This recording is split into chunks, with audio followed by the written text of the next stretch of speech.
Many of you know that I used to work in mainstream television news, and I am one of the many people who used to work or still does work in mainstream news who doesn't really know a lick about firearms. And every time there is a news story that involves firearms, there are questions now that I'm married to a firearms expert, who you see right here is also my technical director slash firearms expert slash husband, and the kid's taking a nap right now. So I figured, you know what? Let's talk about this story, Lynn, because I think it will help.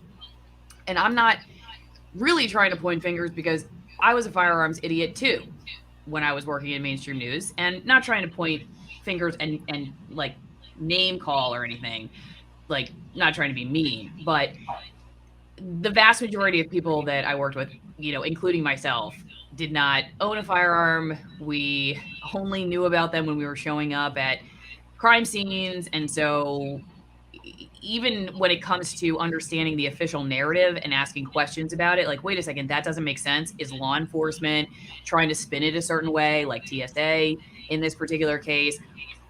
Many of us don't even know the right questions to ask because we don't know enough to ask the right questions. So I'm going to just play the beginning of this Reuters video, and I'll stop it. You could do this if you want me to stop it, but I know some of the parts. So let's begin. Atlanta airport authorities issued an arrest warrant for a gun owner who fled after his weapon accidentally went off.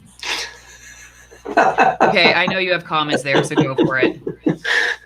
Well, let's just start from the beginning with accidentally. There's a lot of us in the gun world specifically, like guns do not accidentally go off. You may accidentally fire your gun.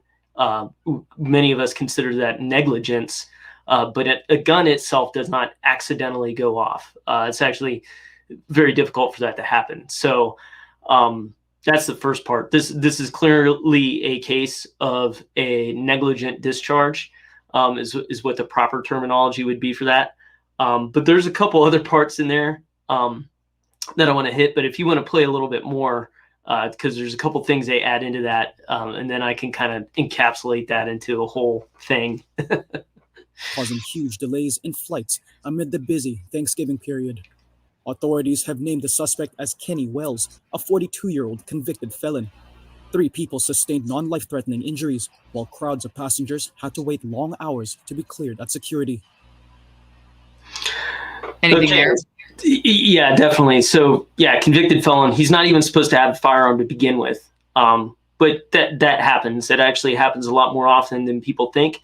There's a lot of people that are out there who have multiple gun charges for not being allowed to have firearms. But again, that's where I think a lot of the Second Amendment crowd gets very upset, is because to legally own and obtain a firearm, there's a process already in place. So the argument this is the argument that most 2A folks have, to make it stricter for legal gun owners to get guns does not obviously solve the problem of criminals getting guns.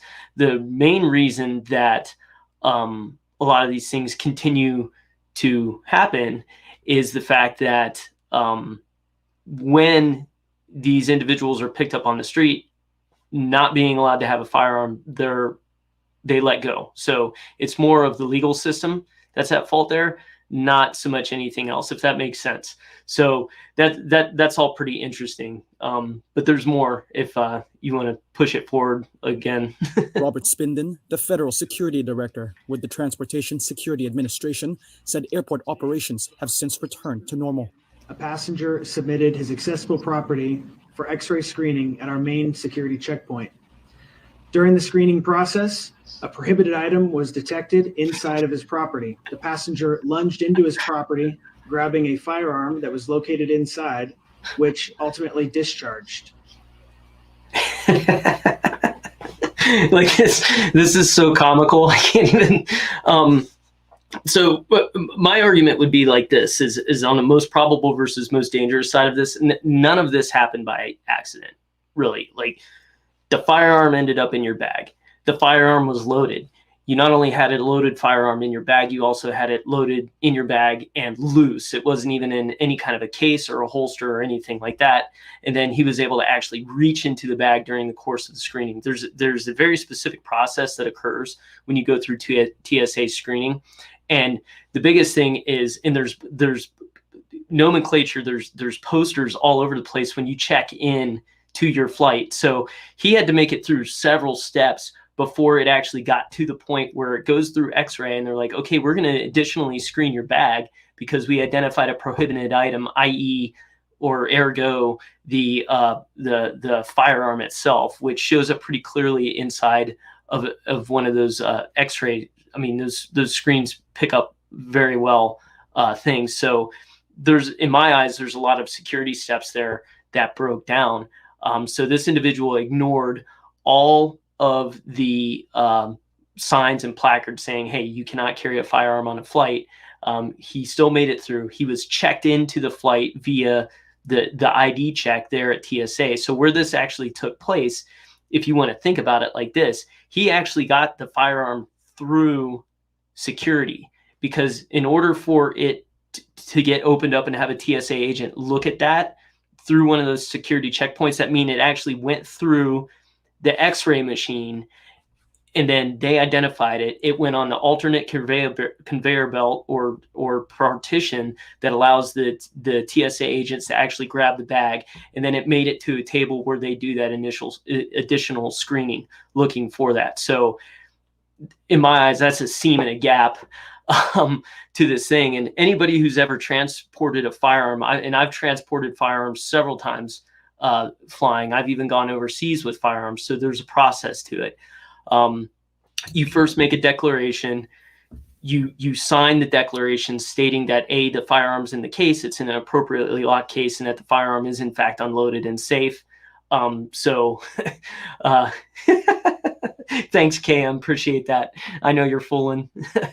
But at any rate, like, yeah, there's a lot that went wrong there. And the question that has to be asked once this individual is found is, was it, can we identify, was this intentional? Was this a possible rehearsal for other attacks, that these are things that happen? Or what was this guy's intent? He wasn't supposed to have a firearm to begin with. So, and here's the best part. So he's on the other side of security, somehow manages to get away.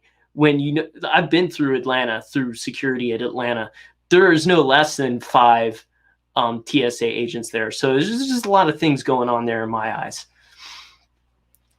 Quick question. Lynn, I'm muting you while I ask, because people have been saying they're getting feedback from me picking up through the wall, because we run a low budget production here. So just deal with it, guys.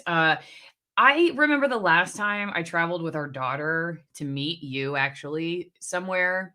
They must have checked the milk I brought 7 times, almost to the point where we barely made our flight because they had to check the milk that many times. And somebody brought up in the chat that I've had a carry-on bags checked. I don't think I'd ever had the ability to lunge and grab something while they were looking through it. Certainly not if they saw a weapon in said bag. So I'm just curious, what do you think about TSA's handling of all of this?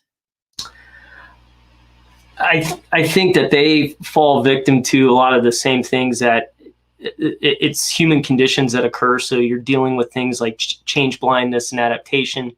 When you have slow changes in your environment that you fail to respond to, and then adaptation is a diminishing sensory response, kind of like how you become nose blind to things. That's an example of adaptation. You add into things like channel capacity and sequencing. If I've searched this person and nothing's happened, I've searched this person, nothing's happened, I've searched this person. That's why you'll see when you go through TSA, when they're checking your IDs, every 3rd or 4th person, you'll see them stop and like look in their phone, or somebody will tag them out or whatever, is because of those channel capacity and sequencing issues. Those things are built in on purpose, just like you have the turnstiles and the little roped off areas to filter everybody through. That being said, more often than not, they're relying on the computer to tell them like, hey, this thing doesn't belong here. the most that they deal with is people bringing on fluids that are more than 4 ounces in size, and food and things like that. And so they become accustomed. That's what they start looking for more often than not, because very seldom does a firearm make it through. But when it does, it's significant. I've made it through security several times, just because I accidentally left a pocket knife or whatever in my bag. So I know it's capable of happening. The ultimate, all this technology is great, but ultimately you're still dealing with humans, and humans are fallible. Humans make mistakes. Humans miss things. They're subject to all these phenomena that occur within the brain and your sensory perception.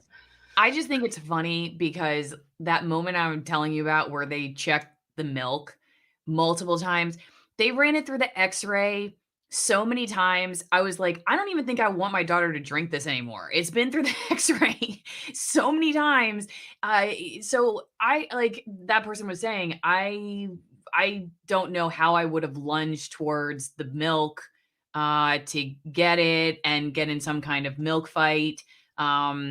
With the TSA agents. And maybe that's just because I was already obeying. So I don't know, I'm standing far away and I don't know, like you said, maybe it is just kind of, they're used to dealing with people like me who are regularly doing what they say. And so then there's one person who doesn't, and you're unprepared for it. That said, I don't know if you remember, but there was a report not too long ago, a couple years ago, that said the TSA misses something like 80 to 90% of what gets through, or 80 to 90% of what shouldn't have gotten through gets through, if I remember correctly. And so I don't know. It's just interesting in that regard, like all of these things, the accidental discharge. And do you feel like that's TSA just trying to calm everybody's nerves and say, hey, it was just an accident and nothing big deal. No, nothing to worry about. Everything can go back to normal. Because I heard people were even out on the tarmac with the airplanes, and there were airplanes going by them. And one of the criticisms of just the airport in general was just like, what was the plan if something was going to happen like this? Because people were just like running out in front of airplanes.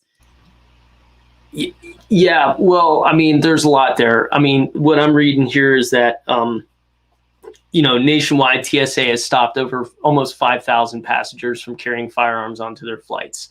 So I would say most of that is ignorance. People are so ignorant that, like, if you haven't flown in a while, go online and see what the process is for flying. Because somebody like me who flies all the time, it does get aggravating. And that's even when I have things like TSA pre-check and clear. It's frustrating. It's like, hey, these are things that have been enacted since the Twin Towers came down. So it's not like this should be new to anybody. But the fact of the matter is it happens. And the reason why this stuff happens with TSA, I can explain it in one simple way that everybody will understand. Think of the last time that you drove home from work. Say it was a 15-minute drive or even up to a half hour, 45-minute commute, right? Think about the time when you've driven home and then you get home and you realize you don't remember a darn thing from that drive home at all. That is because of all those things I was talking about with change blindness, adaptation, channel capacity, and sequencing. Your brain only processes what's most important to it within those 4 Fs, or what happens to be going on: feed, fight, fornicate, or flee, what happens to be important to you at that point in time, and everything else it paints out, because there's just so much information that's bombarding you. So it takes, the terminology is situational awareness.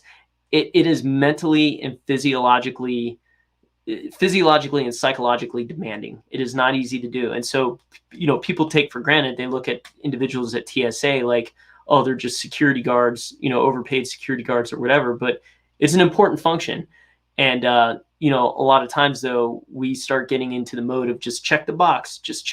Hey, it becomes more of the semblance of security instead of actual security. And then meanwhile, like for me, I go and check my firearm, and it's like they put on the rubber glove service for me, and it's like, hey, I've disclosed I've had a firearm. I have I'm complying with the TSA policy, and in fact, a lot of times, from airline to airline, even they decide that they interpret the TSA policy themselves, where it's like, no, it's written in black and white.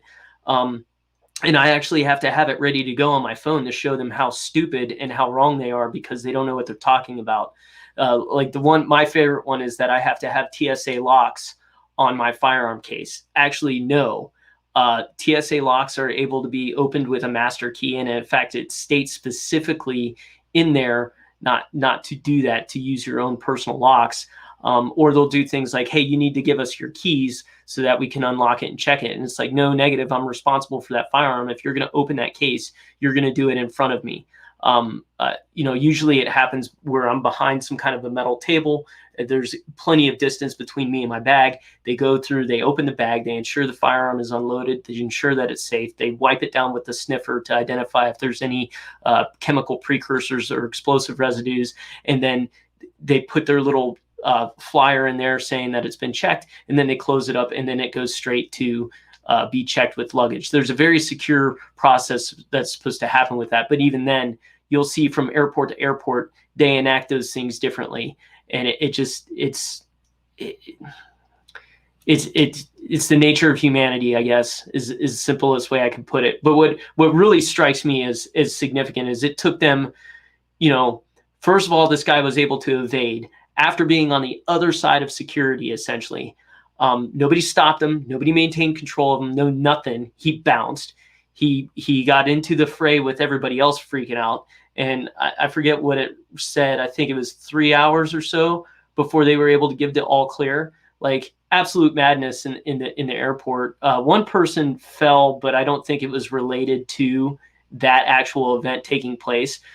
But 2 other people claimed that they were having like shortness of breath, probably because they, their heart skipped a beat.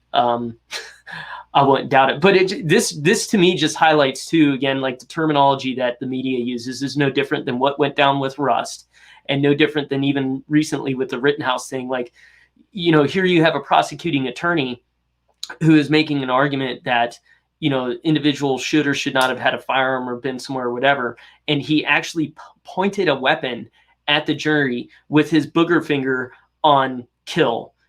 He had his finger on the trigger. And it's like, okay, that is a photographic evidence of negligence.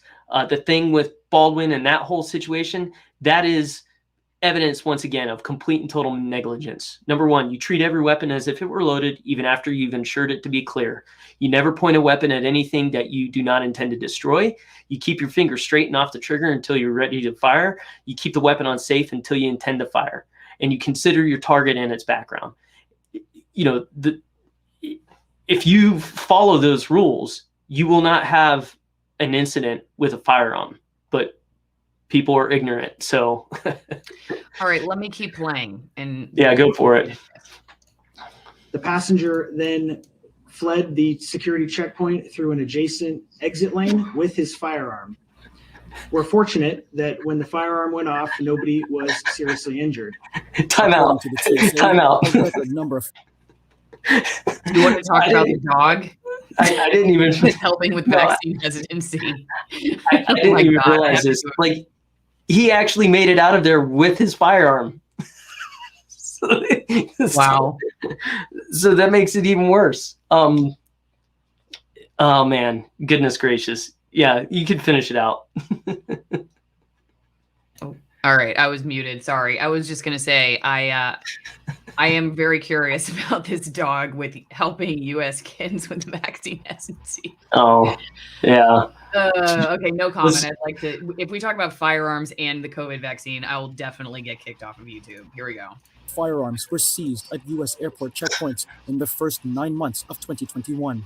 Officers have stopped more than 4,000 passengers from carrying firearms onto flights. About 450 firearms were detected this year at airport checkpoints in Hartsfield-Jackson alone. So, James Winkler wrote, "Does anyone know what this guy had planned?" I think that's a good question, because and the way I look at things, and when we even train law enforcement, military, and security, how to look at things when you're trying to identify anomalies in behavior to the baseline, is what's the most probable course of action, most dangerous course of action. And you look at that from both perspectives, both your perspective of what you're observing, but then also utilizing tactical cunning to try to put yourself in the shoes of the individual that you're dealing with, whether they're a good guy or a bad guy. And so the question that I would ask, or I would be concerned with, is like, okay, most probably this guy's just ignorant and he forgot that he had his firearm in his bag. I know that's happened before. I know that's happened to people. In fact, I know of a person that was quickly scrapping out his stuff, handed off, his primary and what he thought, he handed off his secondary weapon to his wife because he was just coming off duty. And then he ended up going through security. They honed in on some other things that he had in his bag. Instead of sending it back through screening, they just handed it back to him because there was such a long line, which is a break in policy and procedure. And he ended up on a plane with a snub nose 38. Didn't realize it until he landed and got to his other destination. It's wild. It's crazy. But that kind of stuff takes place. But the other thing that I would look at as far as most dangerous was this kind of some kind of hoax, ruse, diversion for something else? Or was this a type of rehearsal? Was this some type of intentional way? Same way, if you remember back in the day, this was a couple years ago, they were doing this thing called swatting, where you call and say, hey, there's some kind of like hostage situation. They were doing it to Justin Bieber a lot, I think.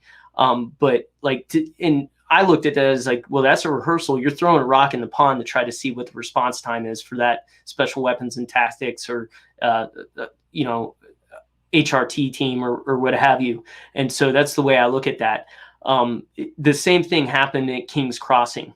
So at King's Crossing, when that terrorist attack occurred, they actually went back to all the previous surveillance video, and you could see where they were actually doing the rehearsals.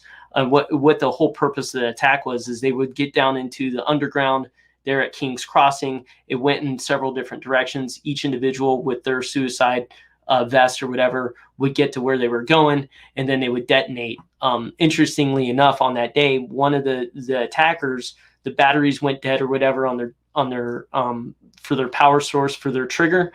So they actually, all the other bombs went off. This dude left, went to a street vendor to get batteries, got new batteries, realized he could not get back down into underground to finish his plan for martyrdom, went and looked over and saw a double-decker bus, and then got up in the double-decker bus, and then that's when he detonated. So, yeah, I would be looking at these things very seriously.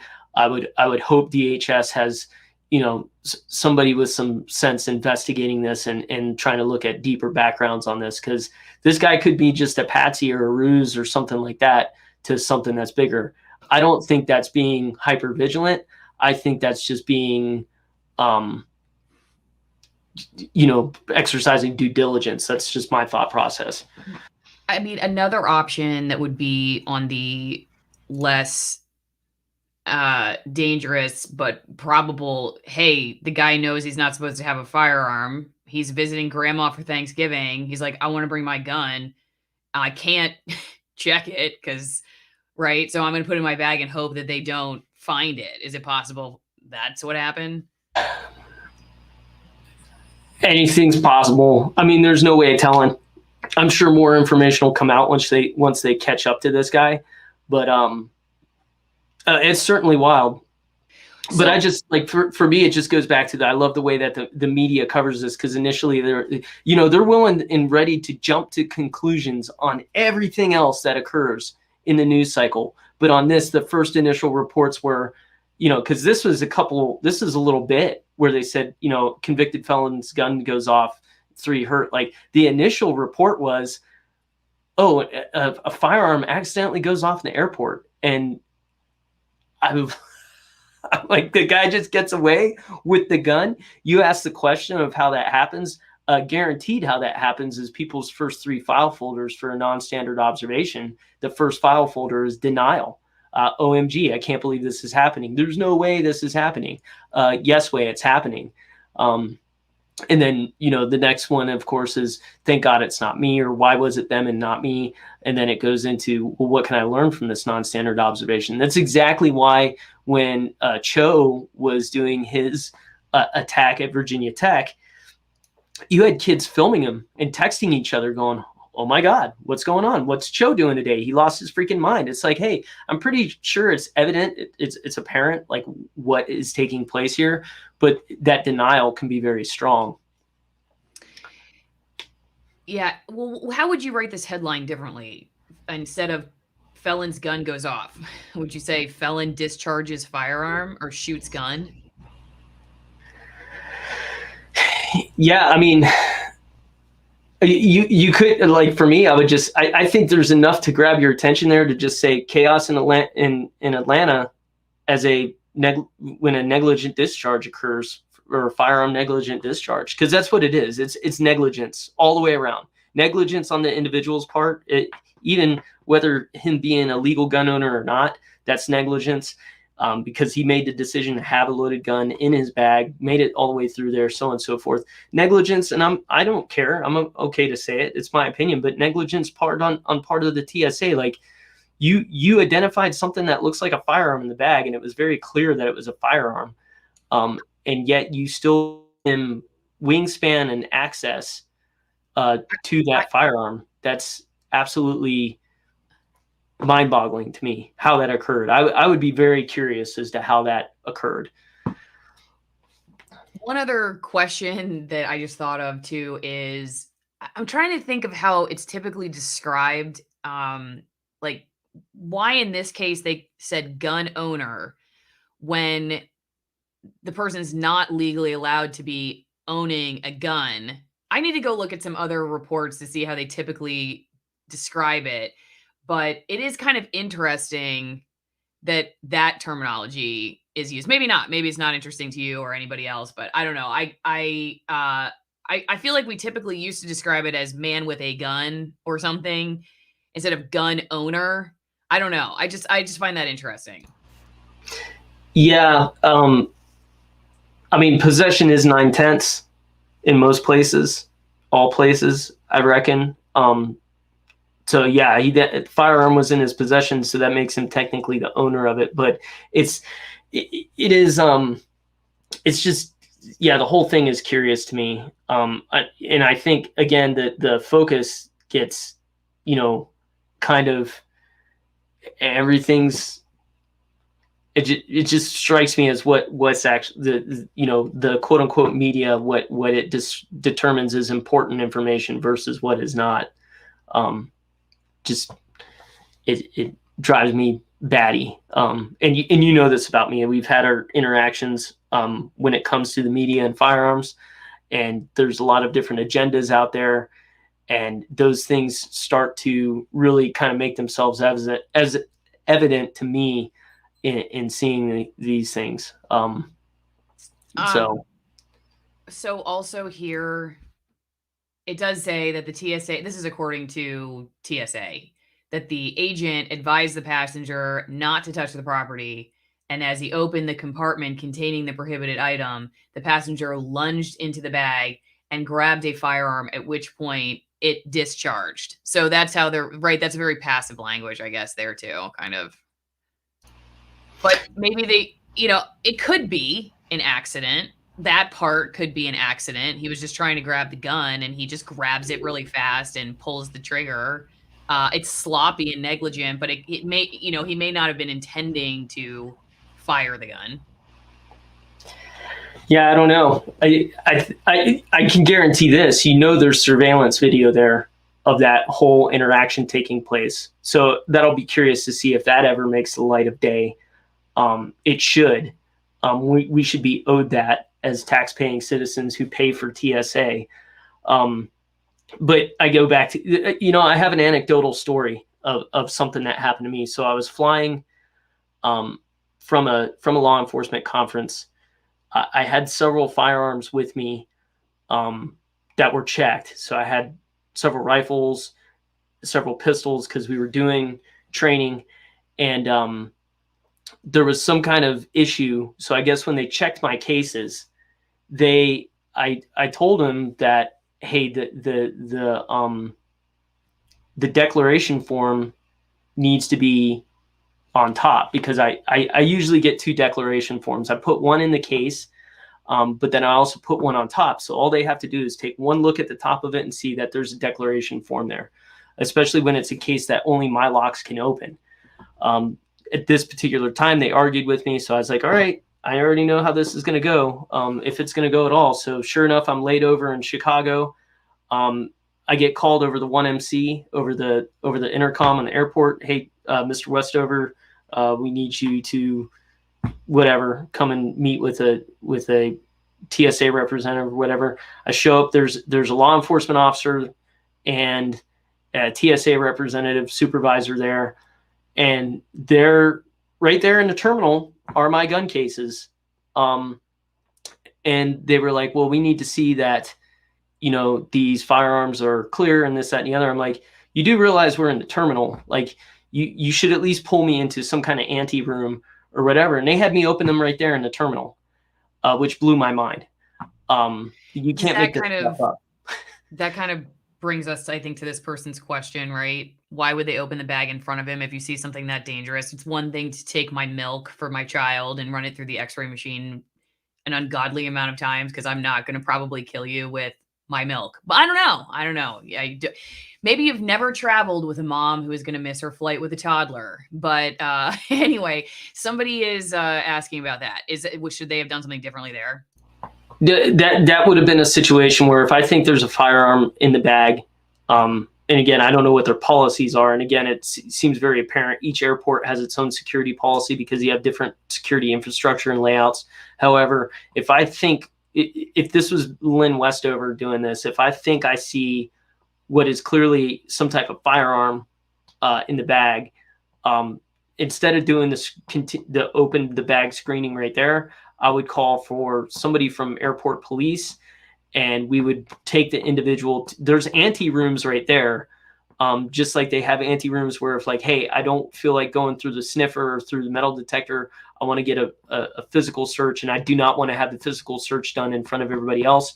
You can elect for that, and that's what those ante rooms are there for. So that's what should have happened. That way it's secured, and if nothing else, if something crazy takes place, well, you're in a smaller room, you have multiple people that can take control of an individual if they decide to get froggy, and it's contained. It's not in the public. That's what should happen. So was it an AR pistol? I haven't read anywhere yet exactly what kind of gun it was, though I think it brings up an interesting point of discussion. This kind of came out in the Rittenhouse case.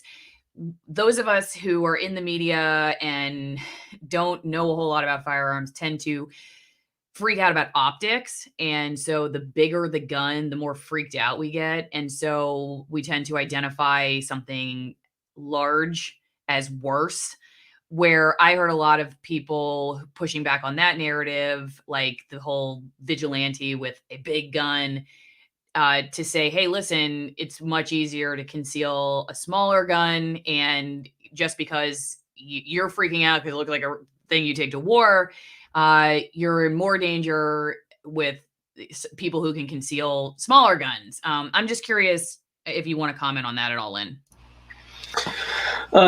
Yeah. So well, first of all, the AR pistol thing, those are still fairly bulky. I would have to say it's more than likely some type of semi-automatic regular like pistol, such as a Glock or a Smith & Wesson or maybe a SIG or whatever the case may be, a Kel-Tec. As far as like the bigger the gun, the more dangerous it is. Like what makes a rifle dangerous is not so much how many rounds it can shoot, semi-automatic or whatever. It's the actual power of the round. So, which is funny. I made that example when we were doing the whole bulletproof backpack story, and yeah, most certainly a rifle round is going to cause significant damage. Everybody's worried about a .223 round. I could create just as much damage with a .308 round, which is a larger caliber round, and I could do it with a bolt action rifle. It's just it all depends on the use of it. In either case, a firearm being used inappropriately, incorrectly, illegally is illegal. Any which way you slice it, the type of firearm doesn't really matter to me in my mind. Going back to pistols, yeah, they're a lot easier to conceal. That's why there's different regulations around obtaining a pistol. And just think of the fact that, like, really, if this individual wanted to, he could have gone through all those parts up to security with the pistol on him. So that is why I asked the question is like, well, wait a minute, was this, what's the level of sophistication of this individual? Is it possible they could be very sophisticated and they were seeing it, how far they could get the weapon into the other side of the terminal? Because the fact of the matter is that loaded firearm made it into the terminal. It made it through security. That's where it's at. And the guy was actually able to get the firearm, retrieve it, and then go through the TSA exit and get away. Not just get away, but get away with the aforementioned firearm. So, I think for those that want to have an opinion, it's fine. Everybody can have an opinion, but I would certainly say that the ones that want to have an opinion, they should definitely get some education first. Anything you wanted to add about this website that you sent me for TSA firearms and ammunition transportation, and or answering the question about how can a private individual take your course? Say that one last part. The question also, how can a private individual take your course? And maybe you should explain the course that you teach. Yeah. So, well, first part is, as far as the TSA's regulations on transporting a firearm, I mean, they're pretty clear cut. And there's a couple other YouTube videos out there. I forget the name of the guy off the top of my head, but he flies all the time with firearms.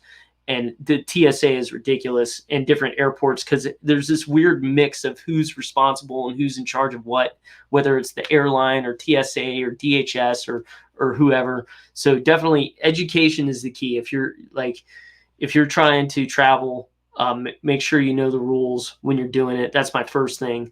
Other things to consider with that, like, needs to be in a very good hard-sided case.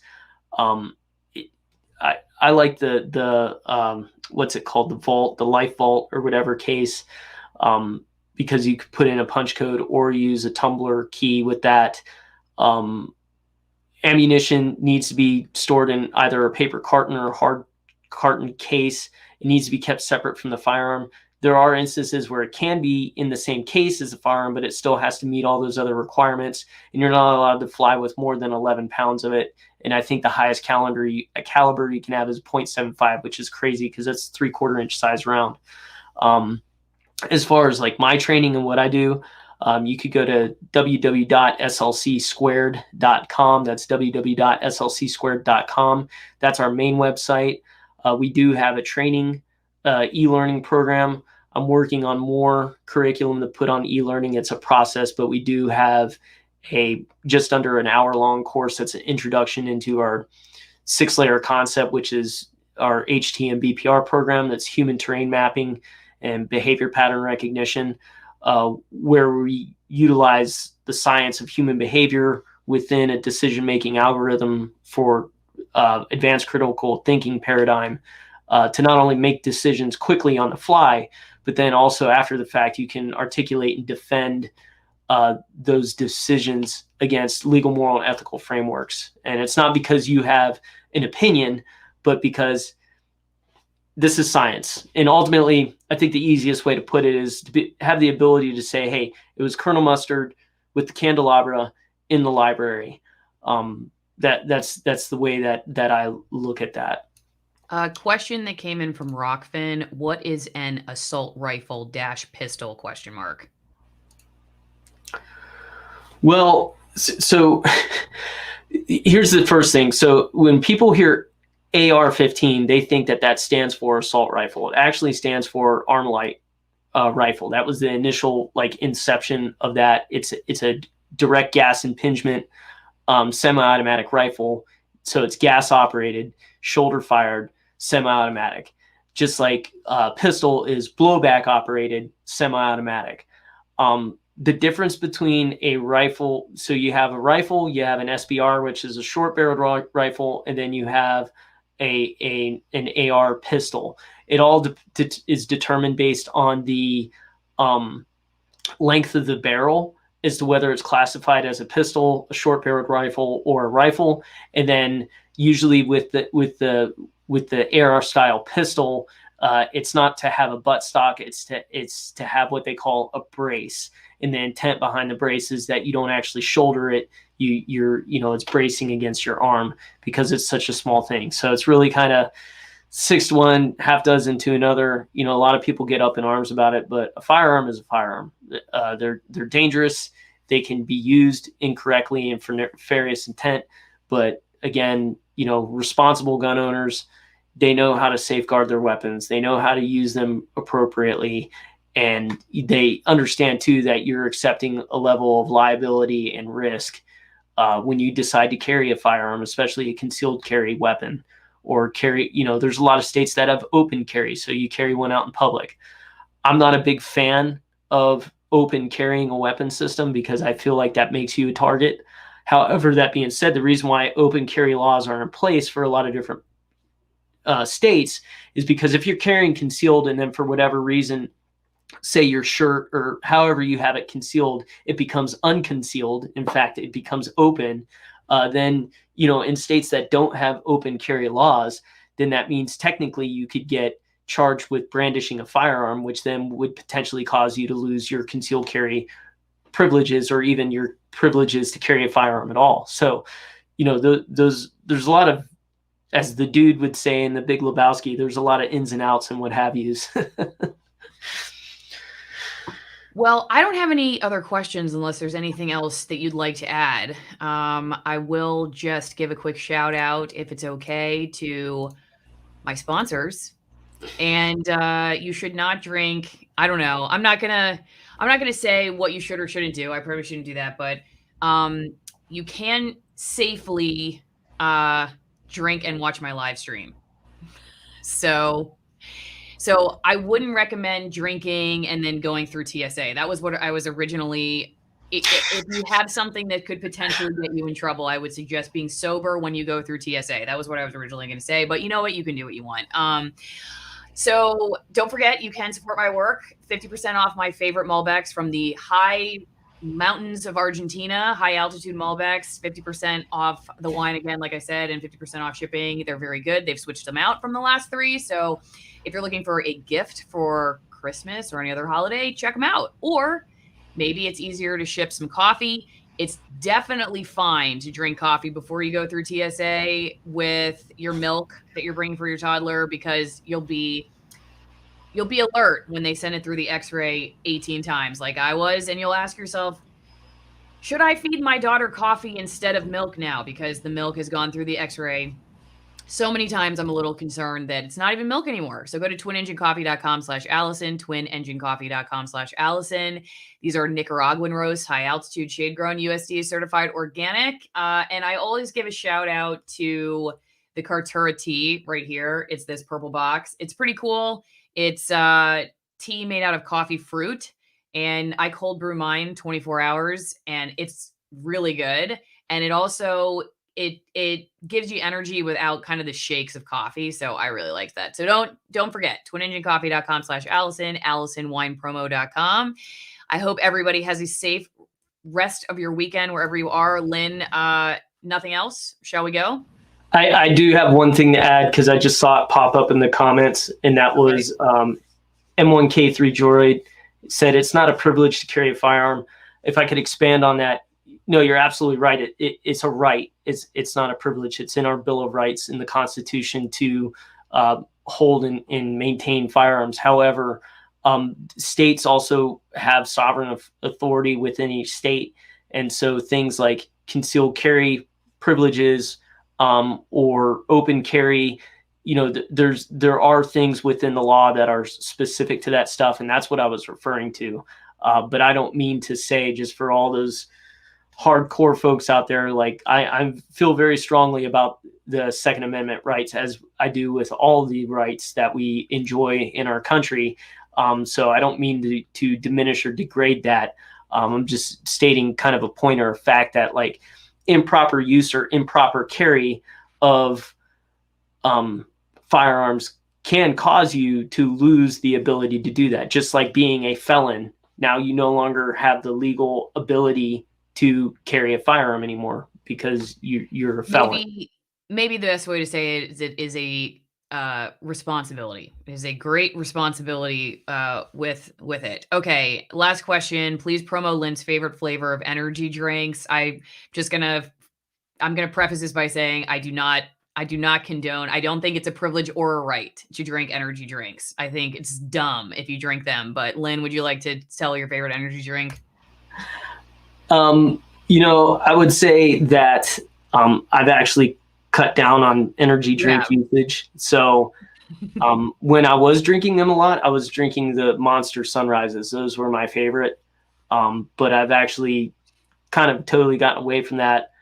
And I pretty much stick to coffee. And I've even cut down on that just because like it makes life tough on me for all the teaching and the traveling and stuff I do. It makes me all jittery and shaky and stuff like that. So I should also add that people should check out our off-grid channel. If you haven't seen our off-grid channel, we are documenting all of our fun, crazy personal life stuff, living out in the middle of nowhere with our horses. The next video that's going to hopefully go up today is about buying our first horse trailer and how we almost had a massive emergency on the road with, I won't tell you what. You're going to just have to go to my channel and check it out. So I will put the link in the chat, but also check out the description of the video because it's definitely there, and also to be in the comment section and everything. But it's just our way to say you can take back some freedom and control of your life even in these crazy times. There is a way to carve out a path forward. And sometimes it's easy to think that we can't do anything. I think the constant drone of that's our enemy, this is our enemy that we watch in my old industry, and just feeling like everybody's out, the institutions are just kind of out to control everybody. I hear that all the time in the comment section, that you can, even in a state like Washington, find pockets of self-reliance, self-awareness, and freedom. And so if you're interested in our journey, you can go check it out.